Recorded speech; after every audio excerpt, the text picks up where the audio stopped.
Hi there, I'm Seher Zama. Let's get you the top focus this afternoon, and this is with respect to yet another farmers' protest which is building up.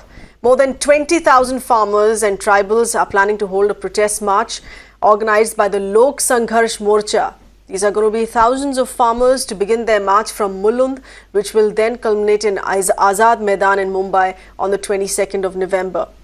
Back in the month of March, as we remember here, Mumbaikars had witnessed a similar such mega farmers protest. 25,000 farmers who had footed the entire distance marched from Nashik to Mumbai in a string of promises there then that had been made and assurances given by the Chief Minister. Let's get in further inputs with respect to yet another farmers rally in equal numbers coming out headed to the city of Mumbai yet again. We have with us our senior news editor Mandar getting us all of those details. Mandar, help us understand with respect to promises and assurances that were given out in the month of March, what has not been kept with, which is why we're looking at yet another set of protests in equally large, overwhelming numbers.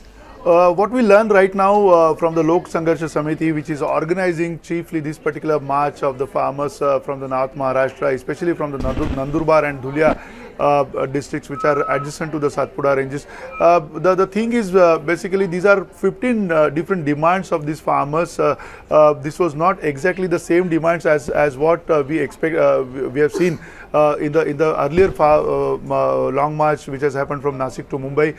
These farmers are going to come tomorrow morning at Thane by railway. That's what we have been told by the various organizers. Apart from that, these farmers will gather at Mulund, and then from Mulund to Vidhan Bhavan in South Mumbai, they will be marching barefoot, and of course it will take a few hours for them to march, and that will definitely affect on the traffic in Mumbai largely. Apart from that, of course, these 15 demands wherein the chiefly the issues are the same as which were raised earlier also.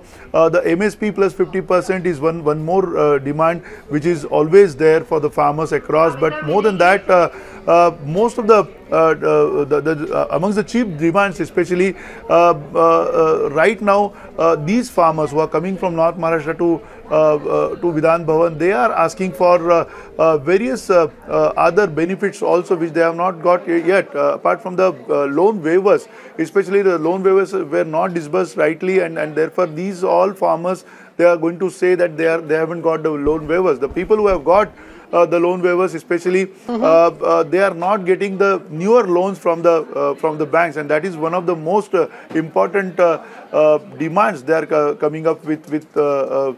Okay. And especially government will, as of now, the government ministers, especially from BJP, the senior leaders, they have expressed the willingness to meet these farmers and their representatives on 22nd of this particular month.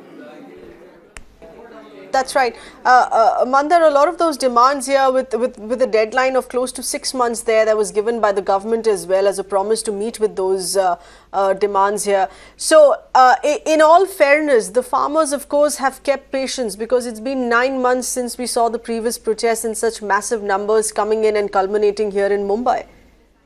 Absolutely. This particular farmers, the group of farmers is largely from the extreme north end of the North Maharashtra, especially the Nandurbar, Dhulia and adjacent Jalgaon district. Apart from that, as we have seen earlier, farmers march was restricted from especially the North Maharashtra's Nasik district, Nasik and Nagar, as well as the Palghar district. So remember, that was limited to 3 districts farmers. Right now, these farmers who are coming in from newer districts of the adjacent districts of these earlier districts. So of course, these 20,000 farmers will be huge numbers. That is what is claimed by the organizers, Lok Sangharsh Samiti. Apart from that, this Yogendra Yadav and river conserving activist Mr. Rajendra Singh will also join these farmers in this particular march.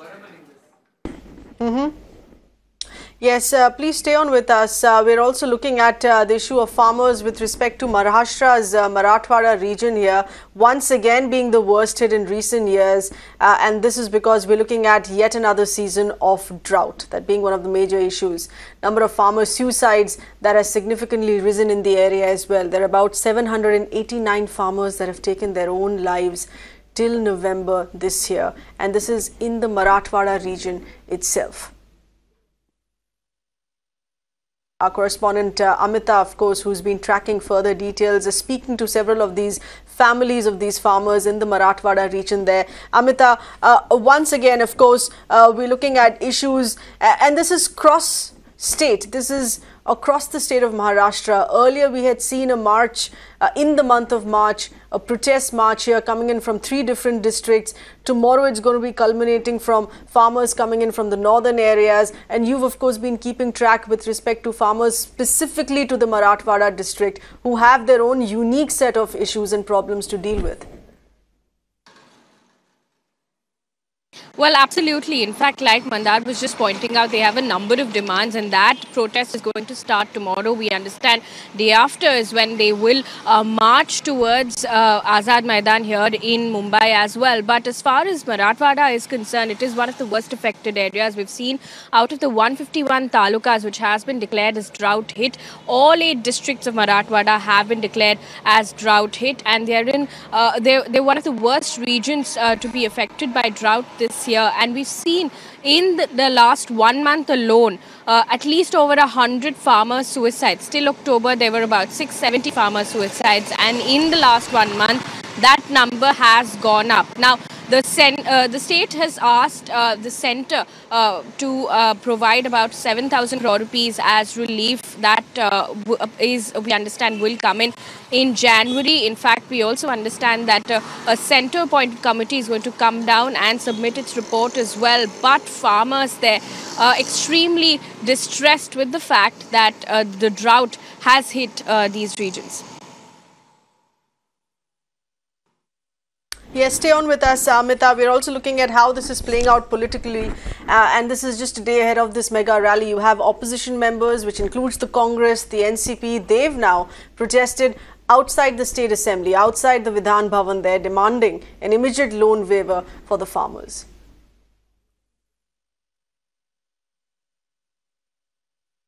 Yes, these are images of that protest which had taken place earlier. Once again, this issue being raised in Assembly. Mandar, this is time and again through the year in various sessions of the State Assembly. You have the opposition, of course, raising the demand in the face of several promises, several assurances that you have the government of Maharashtra make and not having met with as far as farmers are concerned there.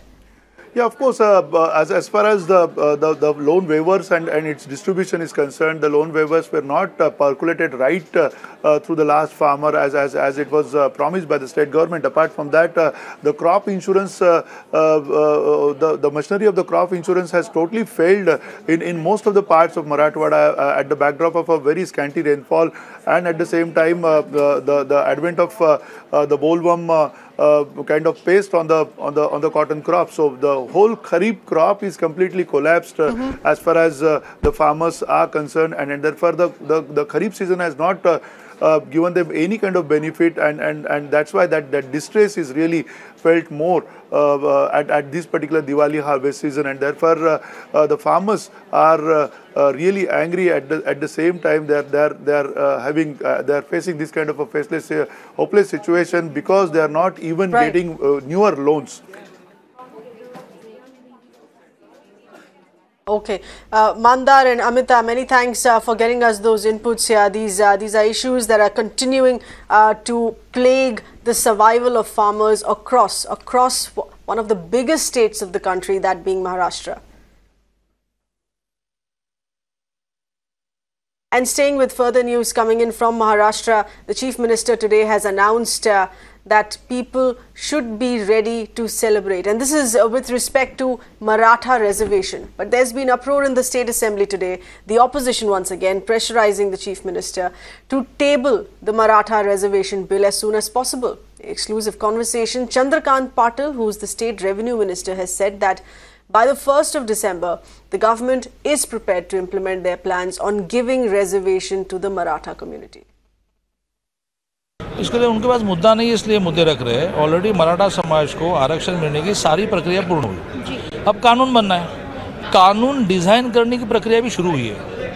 हाँ, इसी सप्ताह में 1 दिसंबर के पहले कानून आएगा, वह कानून टिके, इसलिए सारा प्रयत्न चल रहा है। विरोधी पक्षों को मैं यह आह्वान करूंगा, अपील करूंगा कि यह इस प्रकार की नाटकबाजी करने से मराठा समाज को आरक्षण मिलने में दिक्कत आएगी। जैसे एक नाटक आप कर रहे हैं कि अवल टेबल करो तो वो पब्लिक डॉक्यूमेंट हो जाएगा, तो सारे बैठे हैं कोट बीट काला पहनकर कि अब कोर्ट में जाएंगे, तो कानून ही नहीं बनेगा। तो कानून तो पहले बनने दो। Our correspondent Disha, who got us that reaction with further inputs with respect to yet another issue there being raised by the opposition. Disha, help us understand the real concerns on that promise of a Maratha reservation here, because it's also the state government. While it has made that promise, it's still not working out or announced the nitty-gritties. How much percentage and in what areas are we looking at here?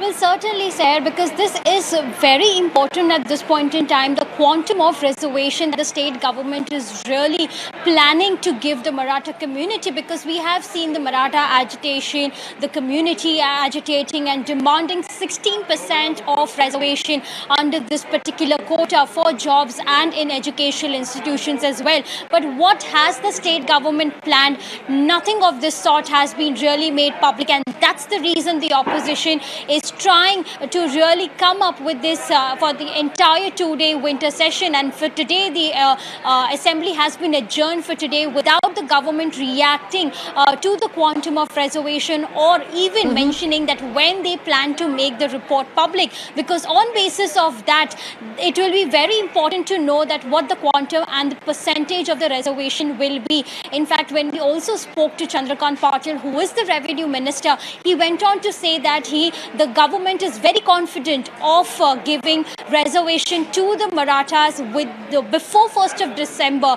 That's the word coming in from the government. He in fact said that the process of law is already underway, but they do not want any kind of trouble before that, and that's the reason they do not want to make that report public, the document public, because then the opposition will move to court and then the Marathas will not be able to get their reservation. So that's of course the excuse here now being given by the state government. This is a 2-week assembly session. Disha, many thanks for getting us those details.